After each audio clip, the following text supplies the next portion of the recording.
তব কথামৃতম তপ্ত জীবনম কবিভিরীডিতম কলমশাপহম শ্রবণমঙ্গলম শ্রীমদাততম ভুবি গৃণন্তি ये ভুরিদা জনঃ।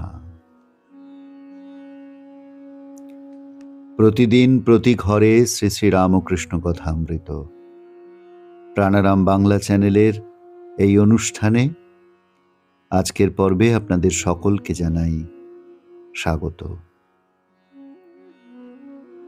যারা আমাদের প্রতিদিনের পর্ব শুনছেন, যারা প্রতিদিন শ্রী শ্রী রামকৃষ্ণ কথামৃতের এই অনুষ্ঠানে অংশগ্রহণ করছেন, তারা জানেন যে আমরা ইতিমধ্যেই পঞ্চম পরিচ্ছেদে উপস্থিত হয়েছি।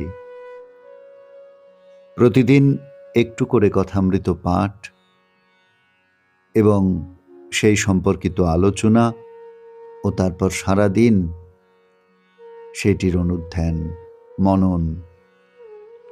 শাস্ত্রে আমাদের তিনটি শব্দের উপর খুব গুরুত্ব দেওয়া হয়েছে।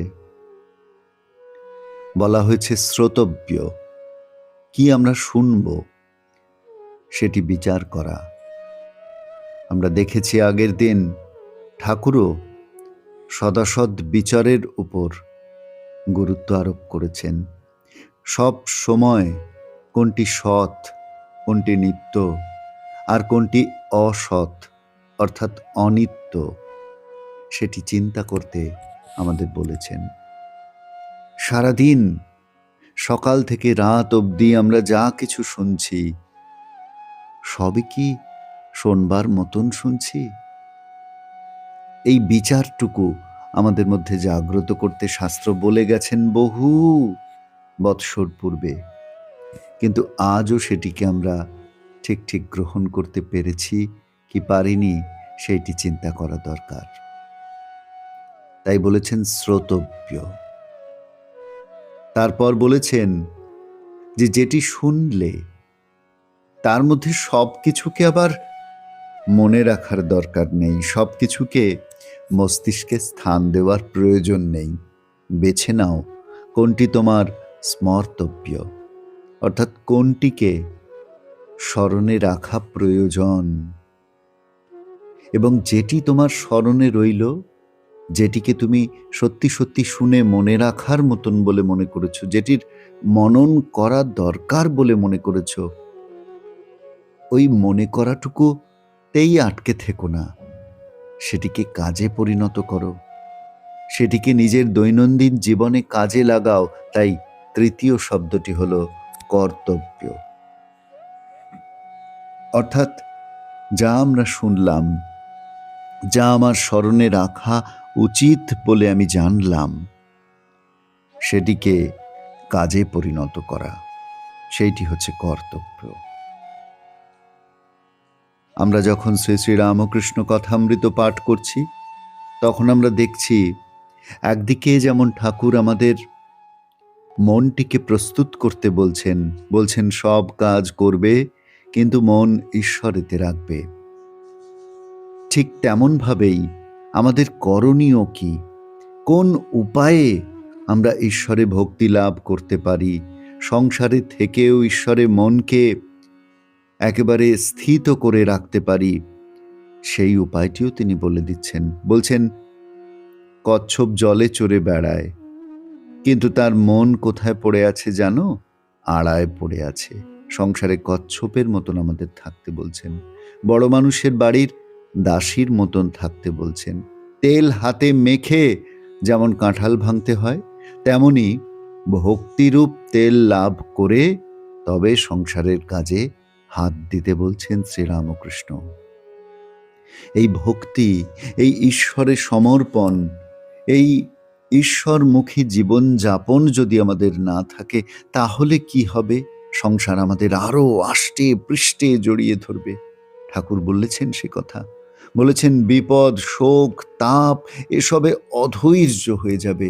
আজকে আমরা যে অধৈর্য, আমরা যে অসহিষ্ণু, আমরা যে কেবল অপরের দোষ খুঁজে বেড়ানোর চেষ্টা করছি, আমরা কোথাও শান্তি পাচ্ছি না, সুখ পাচ্ছি না, আনন্দ পাচ্ছি না। এখান থেকে ওখান, ওখান থেকে সেখান ছুটে বেড়াচ্ছি, কিন্তু কোথাও যে আমরা আনন্দের সন্ধান পাচ্ছি না।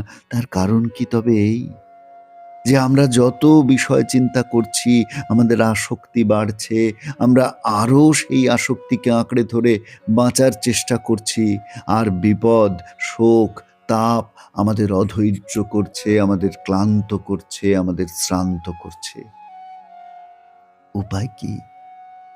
উপায় বলেছেন শ্রী শ্রী রামকৃষ্ণ কথামৃতে ঠাকুর শ্রী রামকৃষ্ণ। বলছেন, কিন্তু এই ভক্তি লাভ করতে হলে নির্জন হওয়া চাই। মাখন তুলতে গেলে নির্জনে দই পাততে হয়। দইকে নাড়ানাড়ি করলে দই বসে না। তারপর নির্জনে বসে সব কাজ ফেলে দই মন্থন করতে হয়, তবে মাখন তোলা যায়। ছোট্ট কতগুলি কথা, কিন্তু কত গভীর চিন্তন ঠাকুরের আমাদের জন্য। কি প্রবল চিন্তা! কেমন করে আমরা ভক্তি লাভ করব, উপায় বলে দিচ্ছেন ঠাকুর। বলছেন এই ভক্তি লাভ করতে গেলে নির্জন হওয়া চাই। নির্জন অর্থাৎ আমার আশপাশটি শুধু নির্জন নয়, এ নির্জনতা আমার মনের গভীরেও, এ নির্জনতা, এই প্রশান্ত অবস্থা আমার হৃদয়ের গভীরেও। তবে সেই নির্জন হলে তবে ভক্তি লাভ করা যায়। ভক্তি কি? শাস্ত্র বলছেন সা তু अस्मिन् পরম প্রেম রূপা। সেই ভক্তি পরম প্রেম রূপ। প্রেম তো আমাদের জীবনে, সকলের জীবনে রয়েছে। ভালোবাসা আমাদের সকলের জীবনে রয়েছে। আমাদের সম্পর্কগুলি প্রেমের বন্ধনে আবদ্ধ। আমাদের বাড়ি ঘর, যাবতীয় জিনিসপত্র, গাড়ি ইত্যাদি, তাদের প্রতি আমাদের কি গভীর প্রেম, তাই না? কিন্তু এই প্রেম স্বার্থ গন্ধ মাখা। যেখানেই আমার স্বার্থটি পূরণ হয় না, সেখানেই এই প্রেম পরিণত হয়ে যায় অপ্রেমে, কখনো হিংসায়, বিদ্বেষে, ঘৃণায়,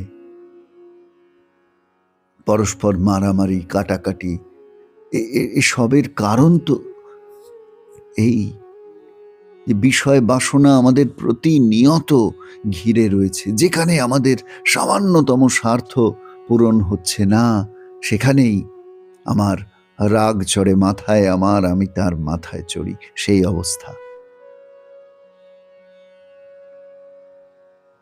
এর থেকে মুক্তি কোথায়? ঠাকুর বলছেন, যেখানে প্রেম, সত্যি সত্যি প্রেম, যেখানে প্রেম থেকে কিছু চাওয়ার নেই, শুধু দেওয়ার রয়েছে, যেখানে সম্পূর্ণ নিঃস্বার্থপরতা, সেখানেই ঈশ্বর। শাস্ত্র এই কথাই বলেছেন। বলেছেন পরম প্রেম রূপা। সাধারণ প্রেম যেমন স্বার্থগন্ধ মাখা। একে অপরের স্বার্থ যদি পূরণ করতে পারা যায়, তবে সম্পর্ক বড় মধুর। যে মুহূর্তে স্বার্থটি পূরণ হচ্ছে না, যে মুহূর্তে তুমি যা যা চাইছো আমি তোমাকে সময় মতন যোগান দিতে পারছি না, সেই মুহূর্তেই আমাদের সম্পর্ক ভেঙে চুরমার হয়ে যাচ্ছে। তা সে যতই মধুর এক সময় থেকে থাকুক না কেন। তাই সাধারণ প্রেম আর পরম প্রেম কখনো এক নয়। পরম প্রেম কি? ভগবানের প্রতি ভালোবাসা। সে ভালোবাসায় কোনো স্বার্থ নেই, কিছু চাইবার নেই, শুধু ভালোবাসাটুকুই রয়েছে। সে ভালোবাসা কেমন? না যথা ব্রজগোপিকা নাম, যেমন ব্রজগোপীদের ভালোবাসা। ব্রজগোপীরা ভগবানকে ভালোবাসছেন, শ্রীকৃষ্ণকে ভালোবাসছেন কেবল ভালোবাসার জন্যই। উদ্ধব এসে বলছেন, তোমরা কি জানো না তিনি স্বয়ং ভগবান? তিনি তো মথুরাতেও আছেন, বৃন্দাবনেও আছেন, সর্বত্র সব কিছুর মাঝে আছেন। তোমরা তাকে ধ্যান করো, তার নাম জপ করো, মনে মনে তার চিন্তন করো, তাহলেই তো তার কাছে পৌঁছে যেতে পারবে, তার দর্শন পাবে। তখন ব্রজগোপীরা কি বলছেন? বলছেন, আমরা যে ধ্যান করব, জপ করব, আমাদের তো মনই নেই। ধ্যান তো করতে হয় মনে, আমাদের তো মন বলে কিছু নেই। আমাদের সম্পূর্ণ মন আমরা তাতে সমর্পণ করেছি। এই হচ্ছে ভালোবাসা। আমরা কি তাকে ধ্যান করে পেয়েছি? আমরা কি তাকে জপের মাধ্যমে পেয়েছি? আমরা তার সেবা করে, তাকে ভালোবেসে তাকে পেয়েছি। এই হচ্ছে ভালোবাসা, সাধারণ ভালোবাসা আর গোপীদের ভালোবাসার পার্থক্য। এটিকেই শাস্ত্রে বলা হয়েছে পরম প্রেম রূপা। এই পরম প্রেম লাভ করতে হলে নির্জন হওয়া চাই। ঠাকুর তাই বলছেন, যেমন মাখন তুলতে গেলে নির্জনে দই পাততে হয়, তাকে নাড়ালে চলে না, তাহলে দই বসে না। তেমনি নির্জনে বসে সব কাজ ফেলে দই মন্থন করতে হয়, তবে মাখন তোলা যায়। ঠিক তেমন নির্জনে ঈশ্বর চিন্তা করলে জ্ঞান, বৈরাগ্য, ভক্তি লাভ হয়। কিন্তু সংসারে ফেলে রাখলে ওই মন নীচ হয়ে যায়। সংসারে কেবল কামিনী কাঞ্চন চিন্তা। সাবধান করে দিচ্ছেন ঠাকুর আমাদের। মনটিকে তুমি কোথায় রাখবে সেটা তোমার চয়েস।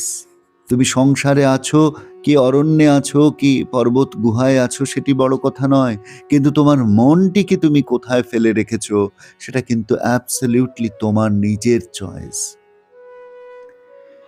তুমি কি এই মনকে ঈশ্বরের পাদপদ্মে দিতে চাও?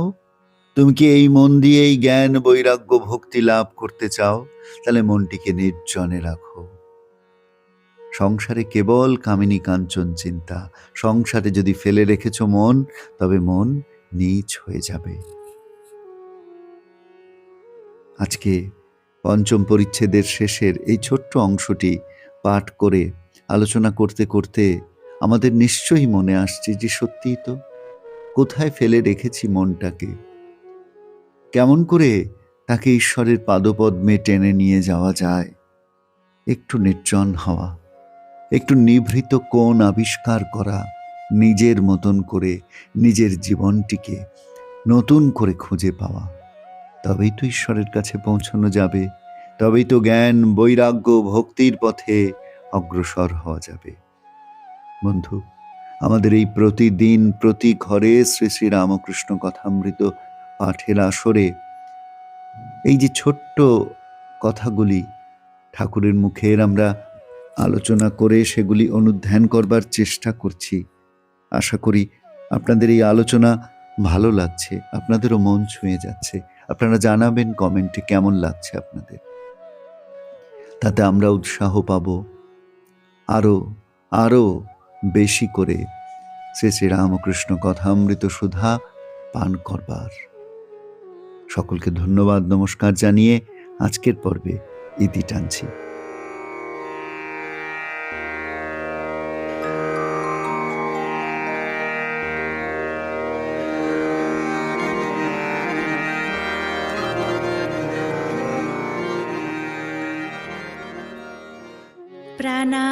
प्राणाराम प्राणाराम प्राणा